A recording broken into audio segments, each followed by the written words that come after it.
Yosemite জাতীয় উদ্যান পূর্ব মধ্য ক্যালিফোর্নিয়া, মার্কিন যুক্তরাষ্ট্রের মনোরম পাহাড়ি অঞ্চল। এটি সান ফ্রান্সিসকো শহর থেকে প্রায় ১৪০ মাইল পূর্বে এবং স্যাক্রামেন্টো থেকে প্রায় ১০০ মাইল দক্ষিণ পূর্বে অবস্থিত। ডেভিলস পোস্ট পাইল জাতীয় স্মৃতিস্তম্ভ পূর্বে প্রায় ১৫ মাইল এবং কিংস ক্যানিয়ন জাতীয় উদ্যান দক্ষিণ পূর্বে প্রায় ৪০ মাইল দূরে অবস্থিত। জাতীয় বনভূমি দ্বারা বেষ্টিত এই পার্কটি ১১৮৯ বর্গ মাইল জুড়ে বিস্তৃত। ১৯৮৪ সালে এটিকে ইউনেস্কোর বিশ্ব ঐতিহ্যবাহী স্থান হিসেবে মনোনীত করা হয়। পার্কের সদর দপ্তর পার্কের পশ্চিম মধ্য অংশে ইয়োসেমাইট উপত্যকার ইয়োসেমাইট গ্রামে অবস্থিত। পার্কটি কেন্দ্রস্থলে অবস্থিত সিয়েরা নেভাদা পর্বতমালা এবং এর বেশিরভাগ অংশ মার্সেট এবং টুওলুমনে নদীর অববাহিকার মধ্যে অবস্থিত। ভূমিটি পশ্চিম থেকে পূর্ব দিকে উঠে গেছে, পূর্ব সীমানা একটি নিষ্কাশন বিভাজন তৈরি করে। বেশিরভাগ উঁচু শৃঙ্গ পার্কের দক্ষিণ পূর্ব অঞ্চলে অবস্থিত। অনেকগুলি ১০,০০০ ফুট এরও বেশি উচ্চতায় অবস্থিত। ১৩,১১৪ ফুট উচ্চতায় অবস্থিত মাউন্ট লায়েল হল সর্বোচ্চ শৃঙ্গ। হিমবাহের কারণে বেশ কয়েকটি গভীর ইউ আকৃতির উপত্যকা তৈরি হয়েছে, বিশেষ করমারসেট নদীর ইয়োসেমাইট উপত্যকা।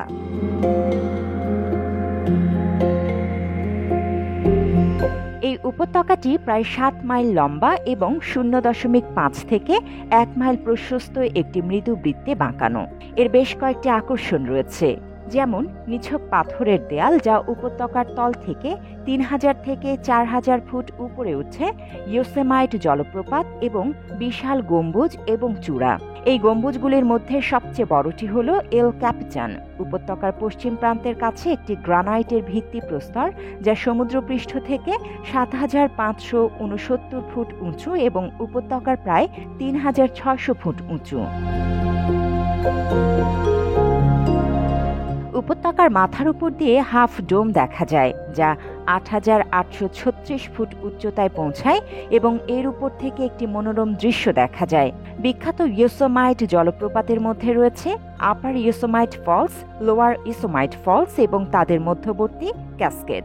তাদের সম্মিলিত ২,৪২৫ ফুট জলপ্রপাত বিশ্বের সর্বোচ্চ ক্যাটারাক্টগুলির মধ্যে একটি। উপত্যকার অন্যান্য উল্লেখযোগ্য জলপ্রপাতগুলির মধ্যে রয়েছে ব্রাইডাল ভিল, নেভাডা, রিবন এবং ভার্নাল জলপ্রপাত। ইয়োসেমাইটের জলবায়ু উচ্চতা এবং পাহাড়ি ভূখণ্ডের দ্বারা প্রবলভাবে প্রভাবিত। গ্রীষ্মকাল উষ্ণ থাকে, অনেক গরম দিন থাকে যখন উপত্যকায় উচ্চ তাপমাত্রা প্রায়শই ৯০ ডিগ্রি ফারেনহাইট পর্যন্ত পৌঁছায় বা তার বেশি হয় এবং বিকেলে বজ্রঝড় হতে পারে, বিশেষ করে উচ্চতর উচ্চতায়। শীতকাল ঠান্ডা এবং তুষারময়। যদিও উপত্যকায় শীতের দিনের সর্বোচ্চ তাপমাত্রা প্রায়শই মৃদু থাকে, উচ্চতর উচ্চতায় তাপমাত্রা সাধারণত হিমাঙ্কের নিচে থাকে। বৃষ্টিপাত মাঝারিভাবে বেশি এবং শীতকালে বেশিরভাগই তুষারপাতের আকারে পড়ে। উপত্যকায় বার্ষিক মোট বৃষ্টিপাত গড়ে প্রায় ৩৬ ইঞ্চি এবং তুষারপাত গড়ে প্রায় ৬৫ ইঞ্চি হয়।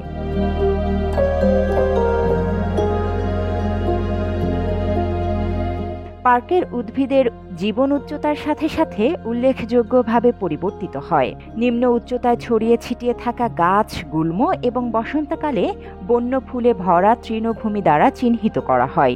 ইয়োসেমাইট উপত্যকার স্তরে শঙ্কুযুক্ত বৃহৎ বৃক্ষের ঝাঁক জন্মে, যার মধ্যে রয়েছে বড় গাছের খাঁজ, বিশেষ করে পার্কের দক্ষিণ অংশে মারিপোসা গ্রোভে উঁচুতে কাঠের রেখার কাছাকাছি পাহাড়ি হেমলক এবং লজ পোল পাইন রয়েছে এবং আরও উঁচুতে পাথুরে আলপাইন অঞ্চল রয়েছে যেখানে কেবল ঠান্ডা সহনশীল প্রজাতি যেমন লাইকেন রয়েছে।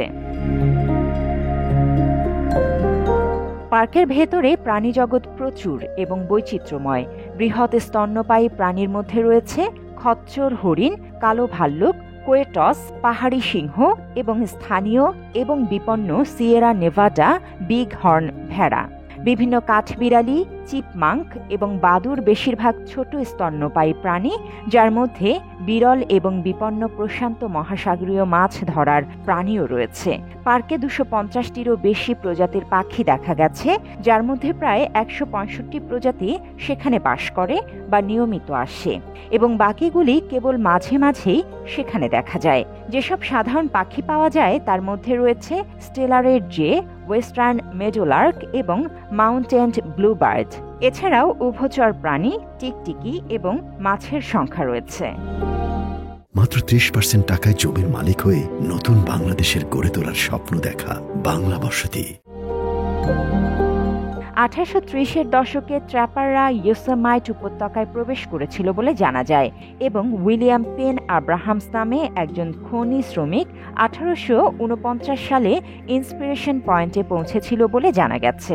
1851 সালে ক্যালিফোর্নিয়া রাজ্যের একটি মিলিশিয়া বাহিনী আদিবাসী আমেরিকানদের লুটপাট করে সেখানে প্রবেশ করার পর উপত্যকাটি অবশ্যই বিশ্ববাসীর কাছে পরিচিত হয়ে ওঠে। শীঘ্রই বসতি স্থাপনকারীরা সেখানে আসেন, যার মধ্যে উদ্যোক্তারাও ছিলেন, যারা ঘোড়ায় চড়ে বা খাড়া খাড়া পথ ধরে পায়ে হেঁটে সেখানে আসা দর্শনার্থীদের জন্য থাকার ব্যবস্থা করেছিলেন। থমাস হিলের মতো শিল্পীদের আঁকা এবং আঁকা লিথোগ্রাফ এবং ছবির মাধ্যমে ইয়োসেমাইটের প্রতি আগ্রহ বৃদ্ধি পায়। কার্লটন ই ওয়াটকিন্স এই জনস্রোতের ফলে প্রাকৃতিক পরিবেশের অবক্ষয় নিয়ে উদ্বেগের কারণে ফেডারেল সরকারের কাছে ইয়োসেমাইট ভ্যালি এবং মারিপোসা গ্রোভ রক্ষার দাবি ওঠে, যা 1864 সালে সেখানে একটি রাষ্ট্রীয় উদ্যান প্রতিষ্ঠার অনুমোদন দিয়ে করা হয়েছিল।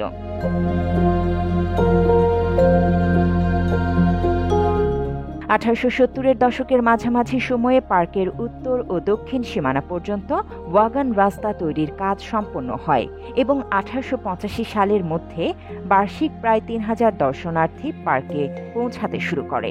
1890 সালে মূলত প্রকৃতিবিদদের প্রচেষ্টায় মাধ্যমে জন মুইর এবং লেখক ও ম্যাগাজিন সম্পাদক রবার্ট আন্ডারউড জনসন মার্কিন কংগ্রেস রাজ্য উদ্যানের চারপাশের জমি ইয়োসেমাইট জাতীয় উদ্যান হিসেবে আলাদা করে রেখেছিল। মুইল ফেডারেল সরকারকে সমস্ত উদ্যানভূমি অধিগ্রহণের জন্য অনুরোধ করতে থাকেন। 1903 সালে থিওডোর রুজভেল্ট ইয়োসেমাইটে তার সাথে দেখা করতে আসেন। অবশেষে 1909 সালে রাজ্য উদ্যানের জমি জাতীয় উদ্যানের সাথে একীভূত করা হয়। পরবর্তীতে পার্কটি বর্তমান আকারে পৌঁছানো পর্যন্ত অন্যান্য জমির টুকরো যোগ করা হয়। 1907 সালে পার্কের পশ্চিম প্রান্তে একটি রেলপথ সম্পন্ন হয় এবং দর্শনার্থীর সংখ্যা নাটকীয়ভাবে বৃদ্ধি পায়। 1914 সালে 15,000 ছাড়িয়ে যায় এবং পরের বছর এই সংখ্যা দ্বিগুণেরও বেশি হয়। 1940 সালে বার্ষিক উপস্থিতি 5 লক্ষ ছাড়িয়ে যায় এবং দ্বিতীয় বিশ্বযুদ্ধের সময় স্থবিরতার পর 1954 সালে প্রথমবারের মতো 10 লক্ষে পৌঁছে। ইয়োসেমাইটে আসা বেশিরভাগ দর্শনার্থী এখন পশ্চিম দিকের দুটি রাস্তার প্রবেশ পথ অথবা দক্ষিণে মারিপোসা গ্রোভের একটি রাস্তা দিয়ে পার্কে প্রবেশ করেন। তবে একটি পূর্ব পশ্চিম রাস্তা পার্কটিকে দ্বিখণ্ডিত করে এবং সিয়েরা নেভাদা রিজ লাইন জুড়ে টিওগা পাশে পূর্ব দিকের একটি প্রবেশ পথের সাথে সংযুক্ত করে। ইয়োসেমাইট দেশের সবচেয়ে বেশি পরিদর্শন করা জাতীয় উদ্যানগুলির মধ্যে একটি। 1980-এর দশকের শেষের দিকে বার্ষিক উপস্থিতি 30 লক্ষ ছাড়িয়ে গিয়েছিল এবং সেই স্তরের উপরে ছিল, এবং বিশেষ করে ইয়োসেমাইট উপত্যকা গ্রীষ্মের মাসগুলিতে অত্যন্ত যানজটপূর্ণ থাকে।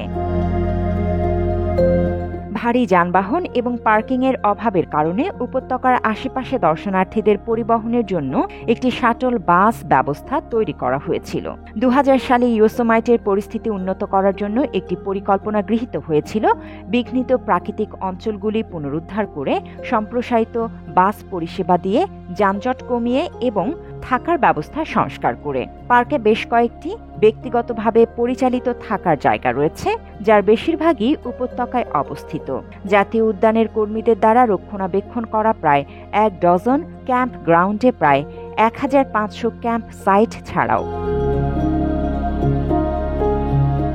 ইয়োসেমাইটের শত শত মাইল পথ ধরে হাইকিং জনপ্রিয় এবং প্রতি বছর হাজার হাজার পর্বতারোহী গম্বুজ এবং চূড়ায় আরোহণ করে। Pacific crest national scenic trail পার্কের উত্তর পূর্ব অংশ জুড়ে বিস্তৃত।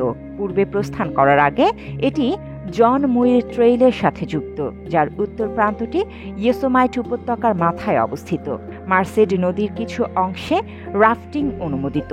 উপত্যকার দক্ষিণে অবস্থিত ব্যাজার পাস স্কি এলাকাটি একটি শীতকালীন বিনোদন কেন্দ্র।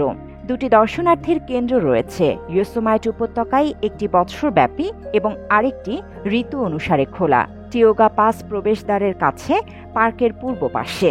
উপত্যকার ইয়োসেমাইট গ্রামে অবস্থিত ইয়োসেমাইট জাদুঘরে এলাকার আদিবাসী মিওক এবং পাইউট জনগণের উপর প্রদর্শনী রয়েছে। জান্নাতুল ফেরদৌস তমা, বাংলা এডিশন।